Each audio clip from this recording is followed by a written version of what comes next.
Have you ever wondered what happens when a super bad criminal gets caught?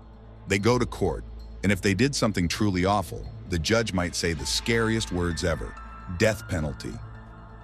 This is a punishment so serious it makes even the toughest grown-ups shiver. But how do these criminals react when they hear those words? Believe it or not, their feelings can be all over the place. Some get mad and yell, some cry and apologize. It's like their brain finally realizes what they did, and they don't know how to handle it. Today, we're going to peek into these courtrooms and see how some famous criminals reacted to getting the ultimate punishment. Ted Bundy. Ted Bundy, one of the most infamous serial killers in history, was known for his charm and intelligence, traits he used to lure his victims. He was a terrible person who hurt many women in the 1970s. He pretended to be nice, like a hurt person needing help, to trick young women into going with him. Then he would hurt and kill them. Bundy was smart and good at hiding his crimes. He even escaped from jail twice. But eventually, police caught him. During trials, Bundy even acted as his own lawyer. In the end, though, they found him guilty and gave him the death penalty. Bundy's trial was a media sensation, and his reaction to his death sentence was as dramatic as the crimes he committed. Bundy maintained his innocence throughout his trial. When the judge finally sentenced him to death, Bundy remained silent, though a hint of his characteristic smile could be seen. He later appealed the sentence multiple times, continuing to manipulate and charm those around him. But ultimately, his fate was sealed. Aileen Wuornos. Aileen Wuornos, a prostitute who murdered 7 men, claimed that her victims had either raped or attempted to rape her while she was working. Her case attracted significant media attention, partly due to her dramatic life story, and partly because she was a rare example of a female serial killer. In court, Wuornos showed little sorrow and often displayed erratic behavior. Upon receiving her death sentence, she lashed out at the judge, declaring, "May your wife and children get raped, right in the ass." Her outbursts continued until her execution, reinforcing her image as a deeply troubled and angry individual. Wayne Gacy. Wayne Gacy, known as the Killer Clown for his work as a children's entertainer, was convicted of murdering 33 young men and boys. His crimes were particularly heinous, involving torture and sexual assault before the murders. When Gacy was sentenced to death, he remained calm and unemotional. He spent years on death row, filing appeals and granting interviews in which he continued to deny his guilt. Gacy's lack of remorse and continued claims of innocence made his eventual execution a moment of grim satisfaction for the families of his victims. Richard Ramirez, also known as the Night Stalker, was a monster who haunted California in the mid-1980s. He wasn't just a criminal. He broke into people's homes, terrorized them, then committed horrific rapes and murders. His crimes were so awful it's hard to even think about them. The trial was a crazy scene too. Ramirez would constantly act out, showing off symbols that looked like devil stuff and yelling strangely. When Ramirez received his death sentence, he reacted with defiance, declaring, "Big deal. Death always went with the territory. See you in Disneyland."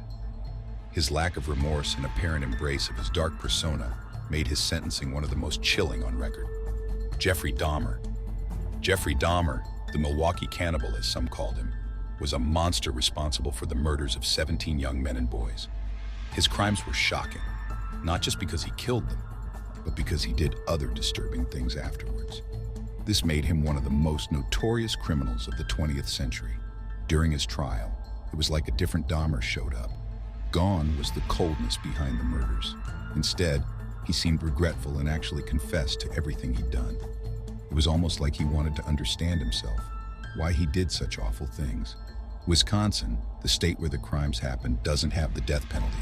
So instead of facing death, Dahmer got sentenced to spend the rest of his life in prison, not just once, but many times over. One sentence for each life he took. Even though this meant he'd never be free again, Dahmer's reaction wasn't anger or defiance. Instead, he just looked like he accepted his punishment. It seemed like a heavy weight had settled on him, and he was deeply sad.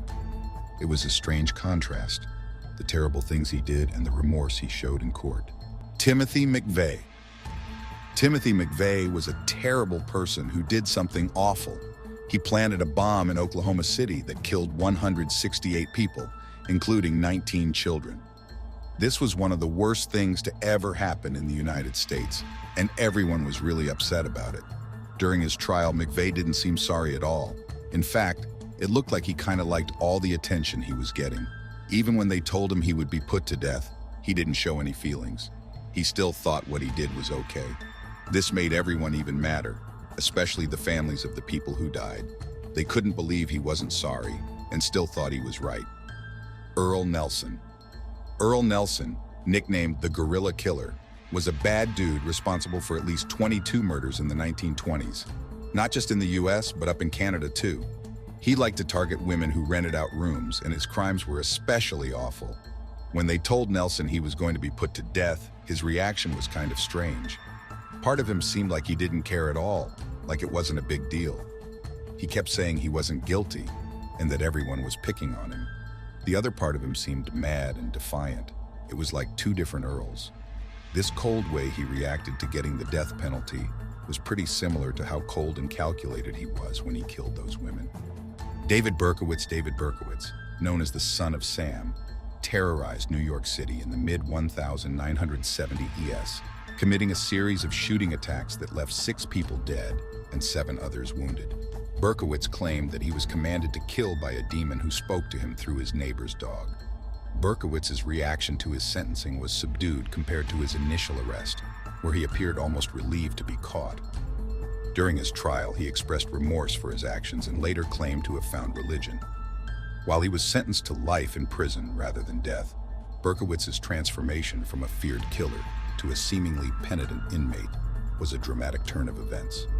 Albert Fish, nicknamed the Brooklyn Vampire, was a truly evil man. He hurt and killed at least 3 young people, but bragged about killing many more. The things he did to them were awful, involving torture and even eating parts of their bodies. When they told Fish he'd be put to death for his crimes, he didn't act scared at all. Some people even say he seemed excited. He reportedly said it would be the best feeling ever, something he'd always wanted to try. This strange and creepy reaction to facing death showed just how messed up he was and how little he cared about what was right or wrong. Robert Alton Harris. Robert Alton Harris was convicted of the brutal murder of 2 teenage boys in California in 1978. His case is notable not only for the horrific nature of his crime, but also for the extensive legal battle surrounding his execution, which included multiple stays of execution. Harris's reaction to his death sentence was marked by anger and defiance. He spent his time on death row issuing threats and showing little remorse for his actions. When he was finally executed in 1992, his last words were filled with bitterness, saying, "You can be a king or a street sweeper, but everybody dances with the Grim Reaper." Conclusion. The reactions of these brutal killers to their death sentences offer a window into their minds, revealing a range of emotions from defiance to remorse. These moments are a stark reminder of the ultimate price of their heinous actions. Do you think justice was served in these cases? Share your thoughts in the comments. If you found this look into the reactions of some of history's most notorious killers intriguing, make sure to subscribe for more deep dives into true crime stories. Your engagement helps us bring you more content that matters. Stay safe and always be aware of your surroundings.